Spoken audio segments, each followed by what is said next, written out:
महाराष्ट्र की उद्धव सरकार पर आए संकट को लेकर देश भर में शिवसैनिकों का प्रदर्शन जारी है। इसी क्रम में झारखंड की राजधानी रांची के अल्बर्ट एक्का चौक पर आज शिवसैनिकों के द्वारा बागी विधायक एकनाथ शिंदे का पुतला दहन किया गया। मौके पर शिवसेना के नेताओं के द्वारा बागी विधायकों को धमकियां भी दी गई। शिवसेना के नेता ने कहा कि अगर उन्हें मुंबई जाने में दिक्कत हो रही है तो वह झारखंड आ जाए। हम शिवसैनिक उन्हें बताएंगे कि शिवसैनिकों को धोखा देना कितना लाभदायक होता है। आइए सुनवाते हैं क्या कुछ उन्होंने कहा।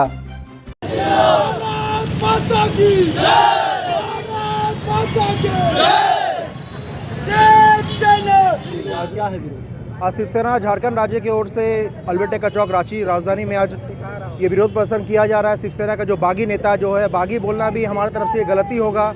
इन लोगों को गद्दार बोलना ज़्यादा अच्छा रहेगा। इन लोगों को गद्दार बोलना ज़्यादा अच्छा रहेगा क्योंकि जो बाला साहब इन लोग को टपरी से ऑटो चालक से इन लोग उठा करके इन लोग को सांसद और विधायक बनाए, इन लोग को सिंहासन दिए। आज देखिए वही लोग आज पार्टी को छोड़ करके पार्टी का मतलब विरोध में जा करके आज इन लोग काम कर रहे हैं।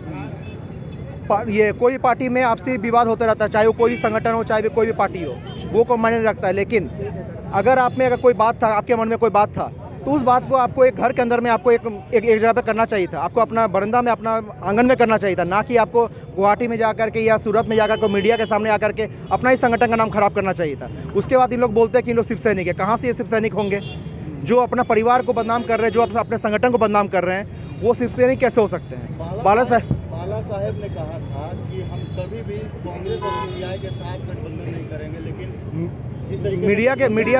मीडिया से लोगों को हमेशा ये भ्रमित किया जाता है कि कांग्रेस के साथ शिवसेना ने गठबंधन किया।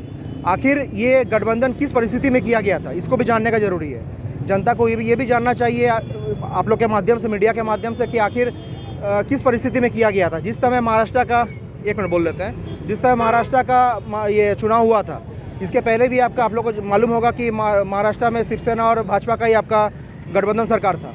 जिस समय इस बार 2019 का चुनाव जिस समय हो रहा था, उस समय दोनों पार्टी में ये समझौता हुआ था कि 2.5 साल का जो है आप लोग का सीट, मतलब मुख्यमंत्री का जो पद होगा, इसको बांटा जाएगा।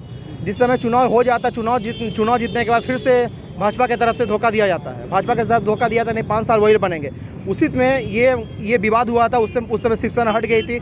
उस समय तक शिवसेना का विचार यही था कि हम विपक्ष में बैठ जाएंगे, लेकिन हम सत्ता में नहीं रहेंगे, चाहे राष्ट्रपति शासन क्यों न लग जाए। लेकिन उसके बाद आप लोग सभी को इस बात को जानकारी होगा कि लोकतंत्र का हत्या करके सुबह 8 बजे, ये सुबह 6 बजे का समय में इन लोग राजभवन खुलवा करके इन लोग शपथ ग्रहण करते हैं। जिस समय जो आपको वोट दिए वो जनता इस समय सोई रहती है।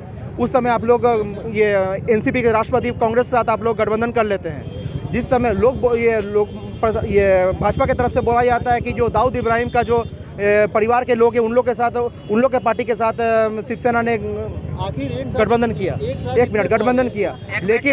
लेकिन जिस समय शिवसेना अभी जैसे एनसीपी राष्ट्रवादी कांग्रेस के साथ में है, तो उससे पहले जो 80 घंटा के लिए जो सरकार बनाया था भाजपा, तो उस समय भी तो वो राष्ट्रवादी कांग्रेस के साथ ही गया था। उस समय भाजपा का हिंदुत्व कहाँ चला गया था?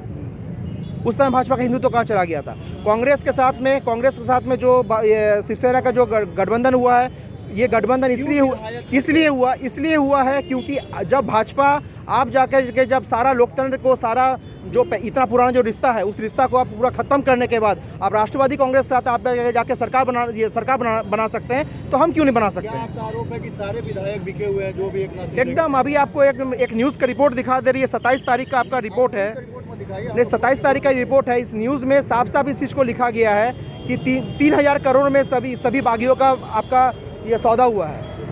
हर विधायक को 50-50 करोड़ का उन लोग को मतलब दिया गया। उस सौदा में आकर के इन लोग ये जो दगाबाजी किया, गद्दारी किया है।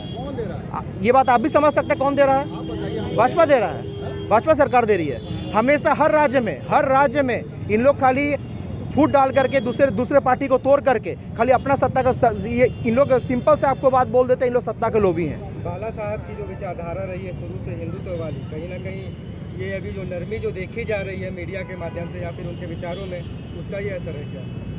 बाला साहब जी का जो विचारधारा था, जितने भी पूरे देश में, भारत देश में जितने भी शिव सैनिक हैं, वो सब बाला साहब जी के विचारधारा से ही जुड़े हुए हैं। अन्यथा दूसरा कोई नहीं है। सभी कोई बाला साहब जी के विचारधारा से जुड़े हुए हैं। और शिवसेना बाला साहब जी का विचारधारा से चलते आया है, चल रही है और आगे भी चलेगी। आगे फूट दिख रहा है शिवसेना में? कोई फूट नहीं है, कोई फूट नहीं है। आप लोग एक कहावत सुने होंगे, बेईमानी का जीत से बढ़िया है ईमानदारी का हार। हम अगर टूटे हैं तो कोई दिक्कत नहीं है, लेकिन हमें ये खुशी है जो हमें आगे जाकर के ये गद्दारों से हमें धोखा मिलने वाला था, वो समझ आज हमें आ गई है। शिवसेना ना कभी टूटी है ना कभी टूटेगी। शिवसेना इससे भी मजबूत होकर के आएगी। और हम झारखंड शिवसेना की ओर से एकनाथ शिंदे एंड कंपनी को ये निमंत्रण देना चाहते हैं कि आपको गुवाहाटी से अगर महाराष्ट्र में जाने में अगर इतना परेशानी अगर हो रहा है तो आप लोग एक काम कीजिए, अपने पूरा टीम के साथ में आप लोग झारखंड आ जाइए। आप लोग को उस तरीक़ा से शिवसेना के उस तरीक़ा से आप लोग का यहाँ पे स्वागत किया जाएगा कि आप लोग का साथ पुष्ट याद रखेगा कि शिवसेना के साथ एक शिवसैनिकों के साथ गद्दारी करना क्या उसको क्या कहते हैं। संदीप मुखर्जी, शिवसेना झारखंड राज्य उप प्रमुख।